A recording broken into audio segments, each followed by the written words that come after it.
अफगानिस्तान पर तालिबान ने अपनी हुकूमत जमा ली है।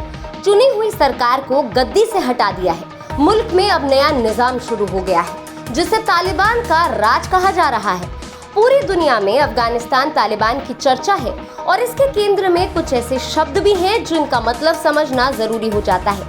आइए आपको कुछ ऐसे शब्दों के अर्थ बताते हैं। तालिबान ये एक ऐसा लफ्ज है जो इस वक्त इंटरनेट की भाषा के लिहाज से सबसे बड़ा कीवर्ड है। यानी ये शब्द लोगों की जुबान पर तो है ही, साथ ही इंटरनेट की दुनिया में भी इसे खूब सर्च किया जा रहा है, इसकी चर्चा की जा रही है। ये अरबी भाषा का शब्द है जो तलब से बना है। तलब का मतलब होता है किसी चीज को हासिल करने की इच्छा, चाहना, पाना, ख्वाहिश करना। इस तरह तालिबान का मतलब कोशिश करने वाला या इच्छा करने वाला हुआ। 90 के दशक में जब अफगानिस्तान लड़ाई का दंश झेल रहा था, तब ये तालिबान का जन्म हुआ। अफगानिस्तान में जिस संगठन को आप फिलहाल सत्ता पर काबिज देख रहे हैं, वो तालिबान है। ये तालिबान लंबे समय से अफगानिस्तान में लड़ाई लड़ रहा है। इससे जुड़े लोगों ने पहले सोवियत संघ के खिलाफ लड़ाई लड़ी और इसके बाद एक संगठन के रूप में अमेरिका समेत अन्य सेनाओं से। जब तालिबान मजबूती से खड़ा हो गया तो उसने अफगानिस्तान की सत्ता पाने की ख्वाहिश की। तालिबान ने एक बार पहले भी अफगानिस्तान में तख्ता पलट किया और अब वो फिर यहाँ का बादशाह बन गया और अपने नाम से जुड़े मंसूबों में कामयाब हो गया। शरिया। अफगानिस्तान में तालिबान का राज आते ही सबसे पहले चर्चा इस बात की हो रही है कि ये देश अब शरिया के हिसाब से चलेगा। शरिया भी अरबी भाषा का लफ्ज है। इसका मतलब धार्मिक कानून से है।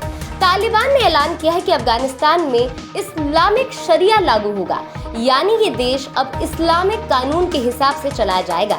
यानी जो नियम कानून कुरान और हदीस में बताए गए हैं वो ही इस देश में लागू किए जाएंगे। सऊदी अरब भी शरिया के हिसाब से ही चलता है। Islamic emirate of Afghanistan. Taliban ने अफगानिस्तान पर अपना राज कायम करते ही सबसे पहले मुल्क का नाम बदलने का भी ऐलान किया। तालिबान की तरफ से कहा गया है कि अफगानिस्तान को अब इस्लामिक एमिरेट ऑफ अफगानिस्तान कहा जाएगा।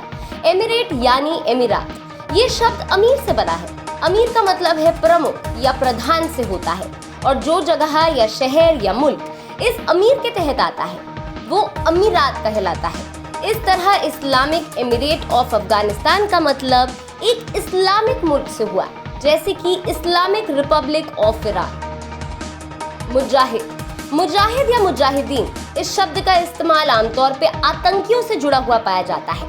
तालिबान का जिक्र आने पर भी इस शब्द की चर्चा होती है। ऐसे में इसका मतलब समझना भी जरूरी है। मुजाहिद भी अरबी भाषा का लफ्ज है। ये जोहद शब्द से बना है। इसका मतलब कोशिश करने वाले से है। इस्लामिक नजरिए से देखा जाए तो इस शब्द का इस्तेमाल धर्म को फैलाने की कोशिश करने वाला या इंसाफ को आम लोगों तक पहुंचाने की कोशिश करने वाले के रूप में किया जाता है। लेकिन कई आतंकी समूह से जुड़े हथियारबंद लोग भी खुद को मुजाहिद बताते हैं, इसीलिए इस शब्द को आतंकियों से जोड़कर देखा जाता है। शूरा। तालिबान ने कहा है कि अफगानिस्तान में किस तरह राज किया जाएगा, कैसी सरकार होगी, इस पर शूरा के बाद ही फैसला लिया जाएगा। शूरा का मतलब मशवरा करना होता है। शूरा काउंसिल जैसे शब्द अक्सर पढ़ने सुनने को मिल जाते हैं, यानी कुछ लोगों का समूह जहां राय मशवरा किया जाता है।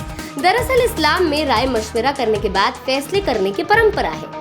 इस्लाम के प्रचार प्रसार में भी इस परंपरा को प्रमुखता से निभाया जाता है। मस्जिदों या अन्य प्रमुख धार्मिक स्थानों पर भी मुसलमानों के बीच ऐसा देखने को मिलता है।